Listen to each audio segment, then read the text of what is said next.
Hello and welcome to Rise Above the Grind, an interesting conversation that busts the myth of hustle culture for hustle and depletion's sake. We are here talking with experts who have transcended, who have risen above what it means to grind and what that definition actually means. Because in today's day and age, nothing's going back to normal.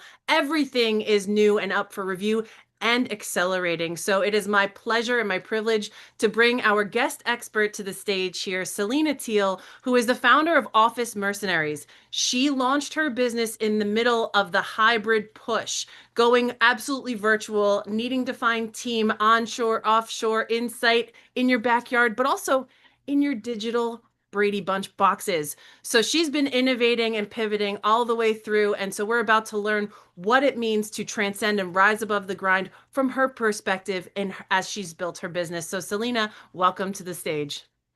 Good morning. Hi, I'm so glad to have you here to talk about kind of what you've built, how you've built it, but like the jump off question always is, how do you define grind and how does that show up in your life and work? Yeah, so one of the things when I was thinking about this, the grind to me is subsistence. It is survival. It is what do you need to do to get on to the next thing. It is not thriving, but sometimes you have to go in survival mode. Your spoons are depleted because everything else is going on, whether that is business, personal, some wacky combination thereof, because we are whole people who do not exist in a business existence bubble. And so sometimes you just kind of have to put your head down and keep going. But the idea is that at a certain point, you have to lift your head up and look around, and either that thing has ended and therefore what do you need to move on to thrive, or you have ground yourself into a rut where you keep trying to exist in that spot and Mm. can't break out. That well-worn rut, it's like habitual torture. That rut of existing the way we've always existed or doing things we've always done. Um, it is what got us here, but also may not be what we need to get us where we're looking to go. So when you're talking about that, I love how you said subsist, survive. Like that's what the definition of grind is. And as you help people to kind of transform their business and transform their lives, because again, you said whole person, right? We're not like robots over here and spirit over here. We are a combination of what we can produce as well as what we can create. So we've created these ruts sometimes by default or on our way to getting where we are today. But tell us a little bit about, in Office Mercenary World, which I love that, that title. How do you identify when someone's inside of that subsistence space so that they can transform into what works better? So the subsistence space really ties heavily into burnout, because that means a lot of the joy has been sucked out of it. Like whether that's corporate or your own business, it's you should be having at least a little bit of fun. Like you should. And when you are in that grind, the fun is gone. The fun is gone. It is I think it was Winston Churchill who said, if you're going through hell, keep going. Your goal is to keep going. And so sometimes that looks like, hey, because the business has a lot of stuff going on, you're focusing on the business and trying to do that. But that means like your kid's soccer game maybe doesn't take priority and the kids start feeling a little left behind. Christmas, vacations, things like that, where suddenly you find yourself still on the phone talking business to someone to try to get that last little thing done. It's Most of us have been guilty of it at some point. Like it happens trying to camp and being on top of a mountain, sitting here with my cell phone going, I just need that little bit of cell service to finish this. Come on. And then I was like, and then you burn yourself out into a husk. And so much of it is taking like that 3 seconds to go, is this where I want to be? Is this the direction I want to go? Mm. When we are onboarding new people, one of the first things we're asking is like, number one, what are your business hours? Tell us what you want them to be, not what you are currently working, because you probably brought someone in because you're working too much and you don't want to do that anymore. Number two, what do you want your life to look like in 5 years? Why did you bring us on? Because most of the people, when we're talking to them, it is not, I just want my business to grow. That is a part of it. I want my business to grow. But part of it is I want to make sure I can still show up for my kids. I want to make sure I can still do this for my employees, my 1099s. I want to be able to do this for my community. Um, Last week we talked about what is the why behind the why. It was like, oh yes, I want to have all this freedom to be like a small business owner and work the hours that I want to work. Why do you want to do that? There's probably something underneath there because when you start out as an entrepreneur, you're working all the time. You think you're working all the time. I'm going to have so much free time. No, you aren't. No, you are not. Oh man, no, it's the same transition, right? When we become parents, we're like, I used to have all the free time in the world, but I thought I was super busy until I had a kid. And then, well, in the rearview mirror, I actually did have all the time in the world where I thought I was so strapped for time. But so as you grow, your perspective changes and what you want grows and changes. So I think it's really powerful that you help your folks to identify not just what is today in their business that they're looking to hand off, perhaps, but also why they're looking to make that handoff or create that process or system and why. Because when you're connected to why you're developing, that's also going to help some of that some of that resistance that we all meet as we grow, which is, but this is who I've always been, or this is what I've always done. We meet that identity component as business owners personally. Like, I've but if always I'm been a not, perfectionist. I've always been a people pleaser. I've always been, if if you want to survive, you have to get over at least some of those people pleasing tendencies. You yeah, can't be the super perfectionist anymore yeah, because then again, it's the grind. It's you are locked into, but I need to get this and this needs to be perfect. And the horse with the blinders on where you can't see anything else. And that's not healthy. no, it's not. But I think but like what you said about I wrote this down and it rhymed. ID what you want your blah blah blah to be, and that blah blah blah is your business, your lifestyle, your identity, really.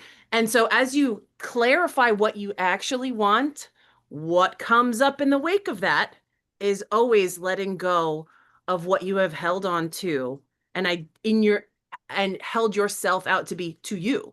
So this is very powerful. When you have the clarity about that, it gives you a reason to let go.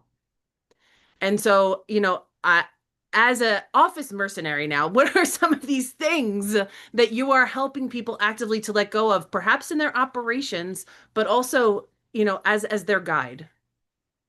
So we started out with just like virtual admin and assistants and all that kind of stuff. And we've grown over the years because part of what we saw is by trying to get people to let go of really basic stuff.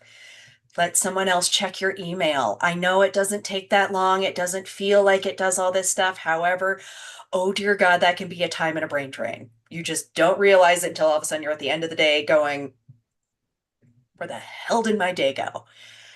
But over the course of doing that, ran into a lot of people who had that clench so hard that trying to get them to be like, no, you need to actually let us check your email and not still pop in every 10 minutes to make sure it's getting done your way and it's getting done just right. It's doing that.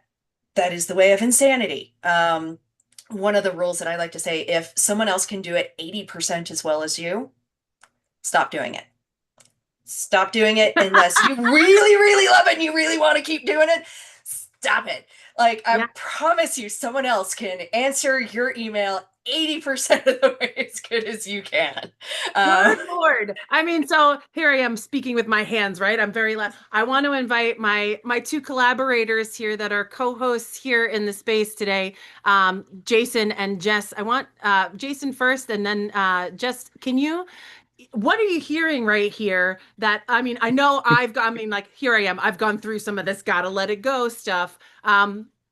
What's coming up for you and how you're integrating some of this info and where do you see it in the club, in your business and in your life? So much, so much. Thank you for that confirmation reminder. You actually had me thinking of memories. Remembering a client said, "We're going to do this because this is the goal." And we never got to either of those things because it was the wrong color of orange, right? And, Yep. when you think about the things that we can stub our toe on and get hung up on, you shouldn't skip the short-term goal and the long-term goal because of a hue. There's just so much that we can do. And I tell people all the time, figure out that 20% of the stuff that's going to actually move the needle, and then go 20% deeper and delegate the rest of the 96. So I love it. Yeah. Jess, what about for you? Where have you needed to let it go? Oh, in so many ways, so many ways. And I'm grateful to have a team to help me with that because I tend to be a bit of a control freak. So I'm working on it really hard as an entrepreneur. And I just, what Selena was talking about reminded me of like the why behind it. Like, why do we want to have all this freedom and this structure? And in my previous days, it was helping people have more time with their families. It's still the same for me today. But using you talked about having like the trifecta of like humans and technology and like the workplace. If people don't understand the why behind the technology, they never use it and never gets any better. So I love what you said about the 80% thing because so often people are so threatened by the initiation of some sort of technology or some change in the world because they just want to hold on to it so hard. I love your 80% rule. Thank you for that. I love that. And so much of that is kind of the basic of change management, whether that's yourself, that's a team, that's anything along those lines. Oh, did I freeze? Yeah, you're I might still have here. We froze. got you. Okay, woo. Everything else froze. So I'm like, oh God. But so much of that is about change management because when, like, again, that's that rut. I am used to using this CRM, even though it doesn't actually work for me anymore. I need something bigger. I need something more robust. I need, I actually need more people. I need it to not be just me. But oh God, that involves hiring and how do I hand stuff off? And like, have I actually written an SOP? Do I know what I'm doing other than just flying on instinct and the rut of this is how I've done it? And sometimes Yeah. that's where that process comes in because they're just like, okay, this is how you've done it, but hear me out. They Yes. added this new Yes. little tool here so that 75% of that is done. Right? Change takes so much practice that people don't realize, right? It's either a variable we adapt to and we embrace that change and we learn how to be, or we resist it and then the change becomes our nemesis. And we're not able to kind of see around those things. So I'm reminding myself of these things as I say them out loud for all of you as well. But Yeah. it's so true. It really is. We've got to practice doing things differently so that we can be less frustrated about life. Absolutely. So one of the things that pops out always is change is the only thing that's a constant in any of our lives. So embracing it is way better than resisting it, especially when it comes to changing ourselves, right? So as entrepreneurs, we need to adapt and change ourselves so that our business can grow, our impact can grow, who we serve and how we do it, we can make a bigger difference because at the end of the day, that's what being an entrepreneur is. Like, this is why I always say entrepreneurship saves the world because we're solving real world, real time challenges and problems and helping people to transcend the grindy feeling, the stressful stuff. Like, no one wants to live in stress all the time. So, Selena, thank you for introducing us to your philosophy, your way of doing business, because people do business with people they know, like, and trust. And now we got an inside view to how you think. And that's kind of what this room is built to do, is to get to know who people are so that what they do, if it happens to fit what you need, game on, make the call, pick up the phone, send the DM. So where can people find you, Selena, to get to know more and connect? So officemercenary.com is our website. That's mercenary with a Y, not plural.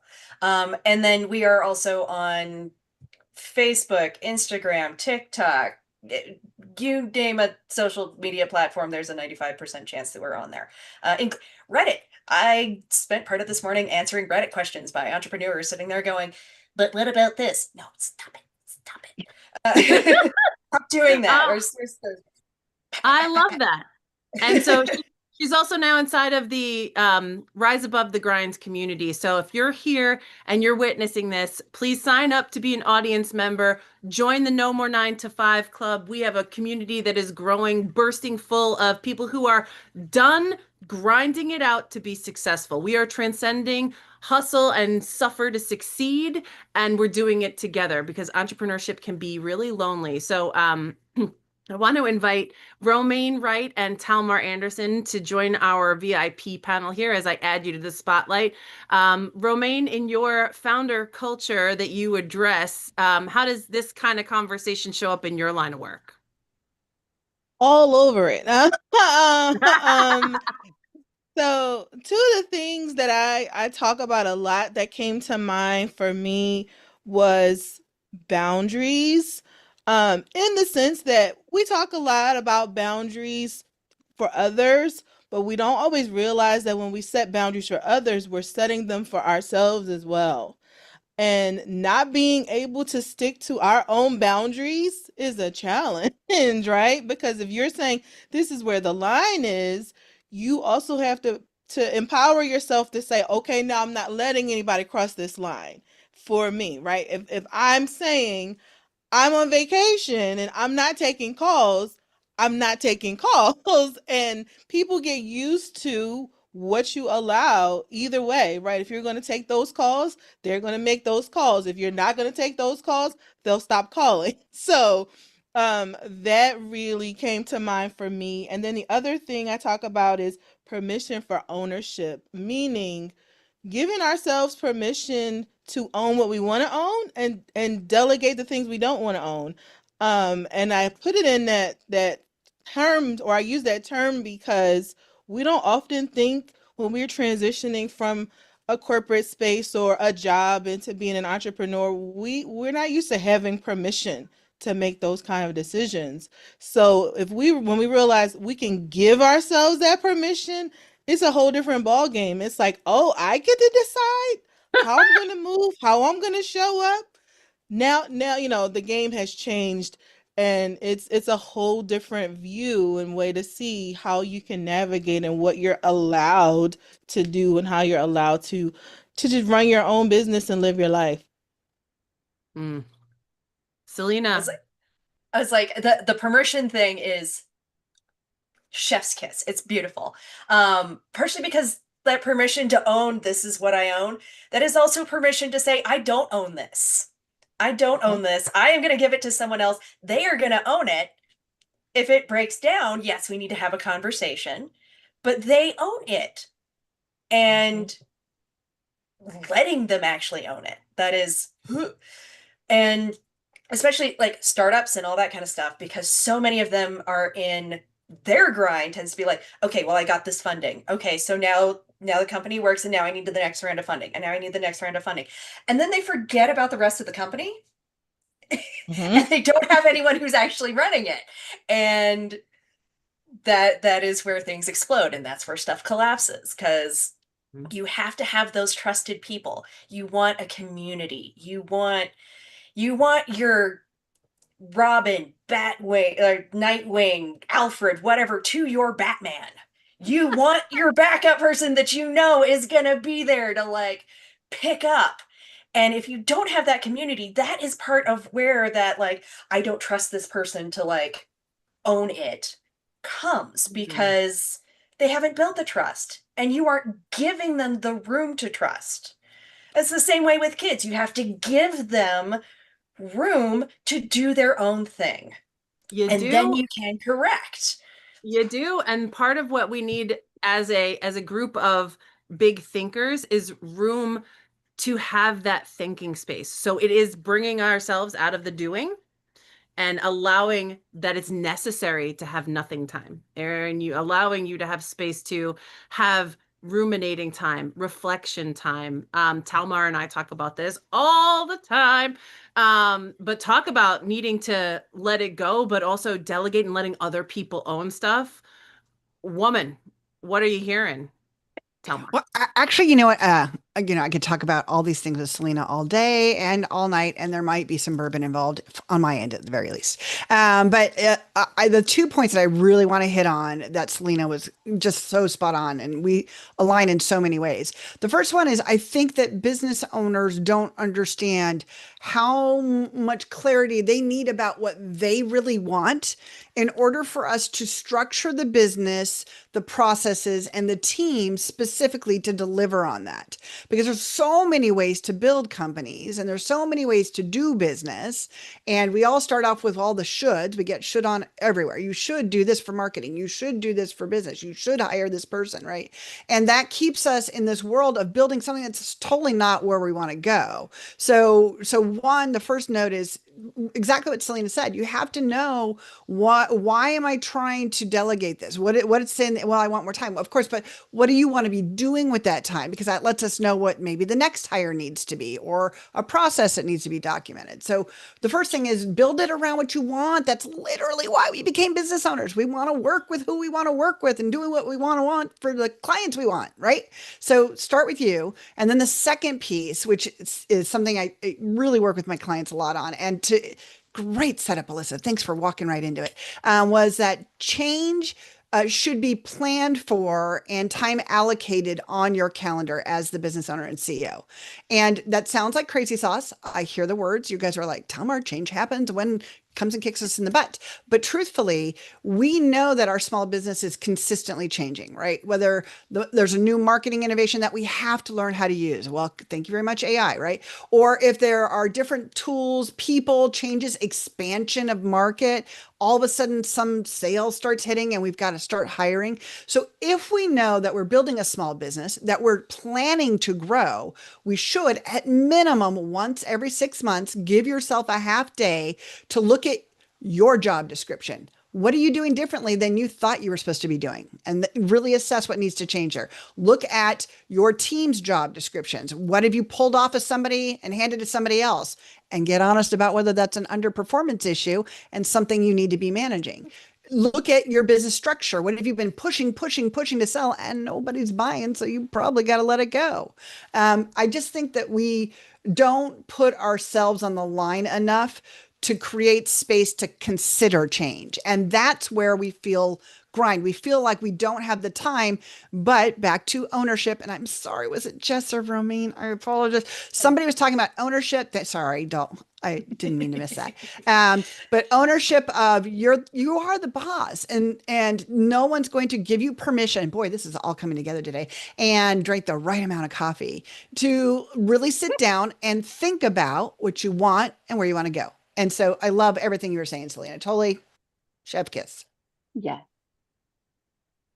Well, and I love so much of this because it is like, yes, you have to have, I'd call it my defrag time because I'm an old fart and I used to sit there and watch when the computer would defrag and you'd like watch all the little things like cycle down and be like, oh my gosh, I'm creating so much more room for activities. You have to have that time in order to think about the next thing, to realize, oh yeah, no, this actually isn't working. Or I have no idea if this working. Do I need to do job costing or something like that? I should probably know that. And it doesn't necessarily hit in because if you are, again, if you are in the grind, if you are in the rut, if you are just going, your brain doesn't have that time, that space to expand and go, ooh, hey, but what about like half of my ideas where I'm just like, oh God, we should try that. I'm sitting there, I'm playing a video game, I'm playing with my 6-month-old, I'm doing something like that and be like, oh my God, ooh, that could be cool. That'd be fun. It's you have to have the room to do that. You have to have the room to talk to people and actually listen to them. Because networking, things Yeah. like this, so much of it can be like, I am here to sell myself, I am here to sell this thing, and this is what it's going to be. And you don't, people tune that out after a certain while because it's like, great, I'm being talked at again, great. So, like, Yeah. your space has to have room for yourself, your ideas, and other people to help bring it all together. And that is the creme de la creme. Like, I love that you gave me chef's kiss today. I'm Yes. like, I'm bringing that home with me. I'm putting it in my pocket. So those of you who are here, I have a couple more folks to come up on the panel. Drop your questions in the Q&A box. Because we want to address those. The last 10 minutes of the broadcast is time for you to ask specific questions to the panelists, to the guest expert. So we want to hear from you. If you haven't seen the chat here, just wanted to let you know, go to the bottom of your screen, go to the Q&A box, and happy to bring those questions to life for you. Jason, in the No More 9 to 5 Club, this space that has to get created, how are you bringing that into the experience of folks that are gravitating to this idea? Well, so much. So I retired as a trusted advisor. And one of the things I used to tell my clients when I was meeting them is I only need 1% of your trust. We're going to earn the other 99% of your trust. Everybody in the No More 9 to 5 Club knows that we preach truth. We're not like one of those places where like, affiliate marketing is the way. Oh, no, or saving, earning, and investing is the way. It's called financial literacy. Regardless of what you set your intentions on, what your business is, what we care about is that you focus and use your brain, which is why I partnered with a neuroscientist to bring Mind Trainer Pro as one of our businesses under our umbrellas, because I believe everybody can be their own guru, but especially CEOs, especially business owners. They're leaders. They know it. They're leading their families. They're paying their bills. They're leading their company. They're thinking about their brain. This is like a forced meditation. Somebody puts on a pair of headphones, they got to sit back and think about something productive and relax for a half hour. You know what that does for creativity? I love video games too and playing with the kids, but we really got to get intentional with how we support ourselves. Just like successful CEOs make sure they have food in the fridge, right? You make sure you have clothes that are clean. You have all these things. You need to have the right habits, and that's the foundations because everything else, every other good decision is going to come from you taking care of yourself first. So true. That is So so true. Thank you for that. I love that tying back into like put your own air mask on before you put on anyone else's, because don't light yourself on fire to keep others warm. Like, novel concept. But I also love that because you brought up an element of customization. What works for you? Like, investing may work really well for you. It may not. It's we are a broad range of people. There's neurospicy, there's people with disabilities, like all these kind of things where you have to tweak stuff a little bit to make it work for what you're doing. I'm ADHD. I have problems keeping stuff in the fridge. It occasionally goes into the back and then it starts developing its own sentience. Like, and it's like, it's gonna come out and eat me. So there had to be a process that I developed in my own day-to-day life where it's like, hey, I need to double check that. This is the day where I double check the fridge. So yeah. So excellent conversation that we've had so far. I want to bring up the next three panelists and bring my co-host for today. Let Jess and Jason kind of bring forward the conversation here with Joel and Jen and Claire. Joel, what are you hearing from this conversation so far? Nope, sorry. I'm going to take a back seat as host. Jess, I'm giving you the mic. Zipping it. awesome. I love it. Joel, I would love to hear what you're taking away from this conversation so far. I mean, look, we're all going through this, the grind, what we're talking about. Every day is a challenge. Every day, is pressure. Every day is excitement. It's just just what it is. And so I, enjoying hearing the conversation. I love that. And I think too, like what Jason said about the human downtime, right? Like that focusing on ourselves, like that is practice change management. As someone who connects people of different attitudes and abilities across the world, I would imagine that has entered your purview many times, Joel. Claire, what are you hearing about this conversation that's relative to you and your life? Hi, yeah. Well, I love this so far, so thank y'all. But I've been hearing a lot that self-care is very important, and a lot of people think that it's just like taking a bubble bath or doing some time alone or going outside, which is great. But it's also like taking care of you so that you don't pour out of an empty cup for your family. It's taking the time to go to the gym or like work with your finances or like make sure that your business is running the way it needs to be. And if you got to take 10, 20 minutes to like just not do anything and like be away from people, it's like there's so much right now that is like, oh, if you take time away from your family or you don't have a like a steady, balanced business like relationship role, then you're a bad person. But I don't really think that there is so much balance in life. I think it's different seasons of your life and how you treat those.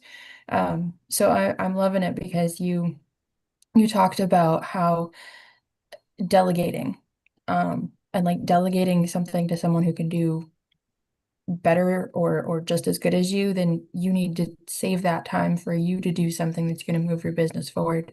And I see that all the time with like a financial education. Like people come to me and they're like, I don't have a plan. And I'm like, okay, cool. Like let's just start at the like start at the beginning. Like what's your budget? So like knowing the things that you need and the steps that you need to take forward to move forward. And like I like I don't know if anyone on here plays chess, but I like to think of life as chess. Like you have to have the navigational like movements, not just to beat your opponents, but like to move forward across the board through your life. And sometimes you got to go back to move forward, you know?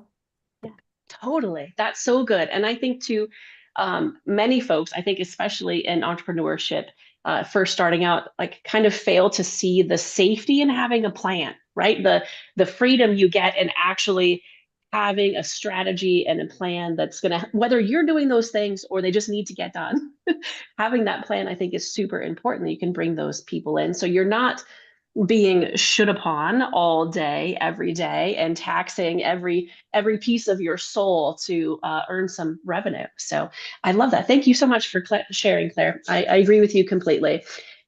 It's practice. It's all practice, right? How do you feel about things, Jen? What are you observing from this conversation? So many great things. Thank you. I wanted to first of all point out, just the awareness in the first place of acknowledging that you might need help or there's things you don't want to do anymore. So that process, first of all, being that you acknowledge it and identify what needs to be changed or what you want to change. And we've talked a lot about changing and growing today. When I think about how those words feel to me, they sound and feel like work. I don't know if everybody else feels that, whether you agree or not, but I've shifted those things to more so like shift and transform. Because to me, when I feel it, it feels like work. It feels heavy to me. Change and growth seems difficult. It's not that it's a bad thing. I'm just saying I choose kind of more like I talk about quite often evolution, expansion, elevation. So that's kind of what I've shifted that to. And just some of the things that came up, very interesting. Some of the things were said throughout. The awareness of it is that some of the things that you do are that's the way we will have always done it, or that's just the way things are. Here's some more. I've always been a people pleaser. I'm a control freak. Identifying those things. We are what we think. So just the power of our words and perception. Um, yeah, so the things that you want to identify as well, what is the resistance? What's going on? Letting go of things that no longer serve you, right? So what's in our control? We don't need to be a control freak. Um, Choosing what to let go of. And the other thing that comes up quite a bit with that is letting go of things that you're really good at. I do work for some people that is paid work, but I don't want to do it for myself. And I've been a physical therapist assistant for 20 years. I'm very good at what I do. I do it part-time. And I don't really want to do it anymore. Do you know what I'm saying? So identifying those things that sometimes, even though there's things you're really good at, the power to let go of it and all of that that comes with it. So yeah, so many So things there. Jen, So take those. I am I hear letting go of things you're good at. What? I become like that painting the scream, you know? But you're right. That is pretty much the bottom line of, delegate that 80%. If someone can do it 80% as good as you, that's good. You have to let it go from good to great. Jim Collins, I think, wrote the book From Good to Great. And that's the philosophy. That's the tipping point when you go from worker and implementer mentality into owner investor mentality. I've been having a lot of these conversations lately about really investing into yourself, investing into your business as an asset. Like you're not investing in it as a job, perhaps, but as something that can take care of you and your family and also the families of other people that are involved. When you start thinking about things as an investor, you cannot possibly do everything that you're good at in that context. You need to know what good looks like so that you can, as Talmar would say, hire the people who love it, who are obsessed with it, and let it go. So, yeah, thank you so much for all of you for being here to participate live and like kind of put in all your expertise and your energy. We're gonna open it up for Q&As. I just want to pop into the chat here. John in our audience has been super gracious with asking questions and providing insights for us. So Jen, I'm sorry, Jess, uh, how do we want to proceed here? Would we want the attendees to come out live here or just pop their questions in the chat so that we can kind of workshop them here? I think they could be able to come on live if that's not too much of a back end haul or going to take too much time since we're streaming live. And while we're working on those components, I would love to just kind of like share a scenario about like we've talked a little bit about self-care and the transformation. Thank you so much for using those words specifically, Jen. I think that sometimes we forget how we speak about ourselves and also the ways that we communicate with others is so much reflection. Romaine talked about like people and boundaries, and they just accept the way you always are. I was that person who was standing on the top of a mountain with my phone on my head or sitting in my truck idling, trying to get the work done because I was so groomed to be 100% available all of the time. And so many of us like really get into that culture, and it certainly does push us towards that grind feeling, those uncomfortable feelings of change and growth that are going to take so much effort that maybe we don't know that we're down for. So I love that we've shared that here, and I think it's something you kind of have to shake off. I don't know if there's a way to like, I mean, certainly Mind Trainer Pro is a way to do that. I feel like as individuals, as we find and identify why we're being entrepreneurs, we've got to figure out how to like shake off all that programming that we got while we were in the corporate scenario. So I love that. So it looks like John is on the screen from the audience. Thank you so much for your conversation through the Q&A. It was hard being back there without being able to participate. I was being held back. But just what you're talking about, Jen posted something on, I think it was on LinkedIn today. The only one coming to save you from yourself is when you get tired of or sick and tired of the version of you that you're sick and tired of. And that's what it comes down to, whatever it is, whether it's investing, losing weight, getting to the gym, making money, making cold calls, whatever it is you need to do. When you get rid of the excuse and you get sick and tired of the version that's putting you in the situation that you're tired of being in, you're going to say, I'm sick and tired and I'm done. Yeah, totally. I think there are so many people who are very, very successful and incredibly unfulfilled, right? We base our success metrics on all of the external validation that perhaps we get in certain ways. And looking within is probably the hardest version of that. Like you said, you've just got to kind of embrace the suck, as John said, and get through it. That's a military term. Yeah. Indeed. You're in a shitty situation. You can either bitch, piss, and moan about it, or you can just make the best of it. And Yeah. Veterans that are in bad situations, where they're stuck on a ship, they're stuck in a bad place. They can either be miserable about it, or they just find stupid stuff to do to entertain themselves.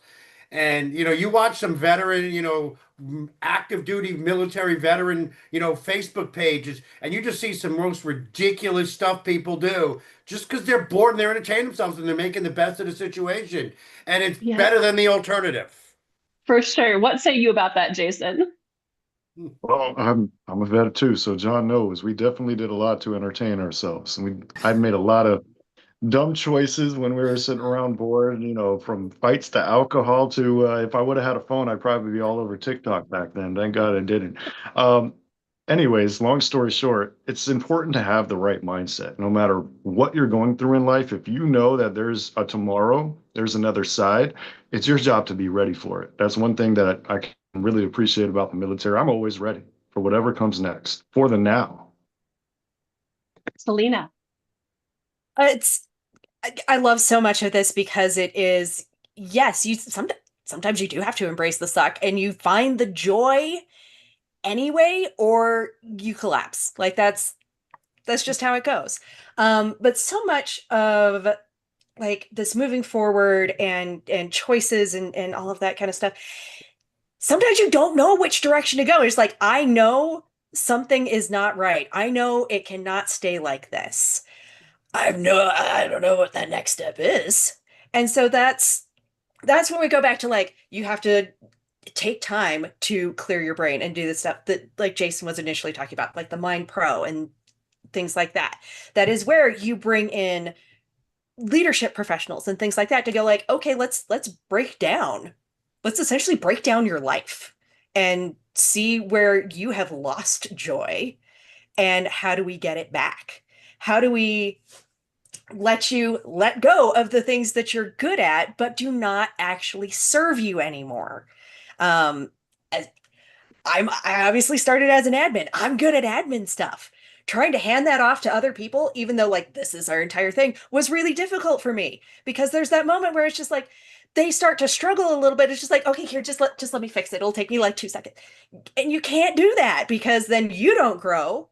Your business doesn't grow, your life doesn't grow, you stay stuck. And and that's not the point. That's not the purpose. Yeah, That's not why you did anything. that is so true. Remain, what is your insight here? Yeah, just kind of taking it all in. I talked to Alyssa, or I've shared Alyssa a few times, urgency addiction, and that need to just be busy to show that we're productive, that we're successful, that we're, you know, doing something with our lives, and how it's drilled into us from a really small age that if you're not doing, you're not contributing, you're just what? Right? And so I this is, kind of the summary for all of this for me is to come back to, again, that, like I said earlier, permission to own, right? Permission for ownership. What is it that I'm doing? And I am the one that decides that, especially because I'm an entrepreneur. And so, again, all of that everything that's been said just reinforces those things for me. And this has been great time well spent. Yeah. I love that urgency addiction. I think that production addiction, that urgency is, I can make myself look real busy and get zero things done, which is why I'm so happy to have the support of Jason's team at the No More 9 to 5 Club and the systems we're building and all of that together. It's a huge change for me that I'm practicing, and I absolutely love it. It's a privilege to be frustrated about some of those things sometimes. How about you, Claire? What wisdom do you have to share in this? I mean, I don't know what more I can say. Y'all have like already just killed it. And it is very, I feel like a lot of people right now don't have support. And I think that needs to change. And I feel like, I mean, what Jason and Alyssa and y'all are doing is amazing, and I'm continuing to promote that, of course. But like, um, I mean, I can speak only mostly from the financial side, but also the mental side, like making sure that you have that because burnout is a real thing. So, um, I think we're all doing some great things. So I think we should Yeah. just keep going. It took me a long time to translate self-care as bubble baths and yoga to like actual working and healing, right? Like it just changed my business the more I focused on myself and learned about myself. Jen, do you have an example to share, some insight here for us as Yeah, well? just a quick story about like letting go of control and letting things flow to create flexibility and freedom without forcing it. Earlier last year, towards the end of the year, I wanted to invest in myself in some other way. I looked into a particular group and it didn't end up aligning. This person said I was out of alignment because I was forcing the outcome, even though I was trying to make sure that it was the right choice for me, that I could be at the event. Well, in that decision, I wasn't hard on myself. I'm like, all right, well, screw it. That didn't work out. No big deal. Well, I always knew at some point I would invest in someone helping me with LinkedIn. And then that just kind of naturally happened in January. So because I didn't give myself a hard time that didn't work out, the other thing came to me without forcing it and trying and searching for it. I knew it was there. I knew it would happen when the time was right. And when it did, I'm like, okay. And I didn't question it. When I was in the decision-making process, I was poised, I was present, I was composed. I didn't know that was going to happen that day, and it happened. So just the power in that is my point, that, you identify something needs to change, you want it to change. Certain things don't work out, that's okay. The next thing's going to work out exactly the way it's supposed to. So Yeah. very recent example that happened in my world. So the power in that. Yeah, it's Yeah. amazing what clarity will bring for sure. Go ahead, Alyssa. Yeah. And when one door closes, 15 windows open up. I mean, like, come It's on. breezy. I Yeah. can't say it enough. It's been massive in my world lately. So Yeah. I'm seeing and believing and experiencing. So there's so much power in that. And this, my friends, is exactly why we are here broadcasting these kind of conversations, the meeting of the mind, creating the space for the intellect to meet the creative, for you to make room for yourself to design and plan what's coming next that you don't necessarily have in your rearview mirror is super important. Apply today to be part of our VIP panel. On the No More 9 to 5 Club, there is a place for you to put in your credentials because we curate this room on purpose. You have heard from some fantastic, successful, and really brilliant minds and big hearts here in this room. That's who we're looking to have this conversation with and to share it more broadly as we go forward, as we continue to broadcast this type of connected conversation. This is what it takes to move the needle. Jason, how can they find that form to join us as an audience member, to join us as a panelist, and to apply to become one of our VIP experts? Absolutely. So you can easily access us by marking your calendar, joining us on YouTube or right here on the live with the Zoom link. So if you jump on the no more 9 to 5 club.org, you'll see a very easy start here. Once you're in the system, you're going to get our emails and get notified. However, if you're a professional member, you know about what you have in the back office. There's areas that allow you to not only register for this podcast to be an expert, but for the marketing mastermind that's also co-hosted by Alyssa, and our goal-getting mastermind. One of our audience members, Maury, the neuroscientist, runs that with me, and it's a lot of fun. So register for these masterminds so you can bring your business up here. We can mastermind it, think about it together, celebrate it, and spread awareness. So if anybody needs any help, you know where to find me, the no more 9 to 5 club.org. And make sure you are white labeling those emails. You will get tons of opportunities to connect and create this type of conversation and to join to come to be a part of it. We are at our end time. I run a tight ship, so because all of our time is valuable, it's the only thing we don't get back. So thank you, Selena, for helping us create this very unique conversation that could not have happened without you, Miss Office Mercenary, and Jason and Jess for being my co-hosts, guest hosts, and for helping our conversation to come live. To my VIP panelists, chef's kiss. We will see you next time, friends. Same bat time, same bat channel. Adios, and our attendees, thank you for joining us and making the Q&A live. John, high five for joining us and taking that hot seat from the chat to right here live in the room. We'll see you next Thursday, 12:30, where Jess and Jason will be co-hosting and moderating these very conversations.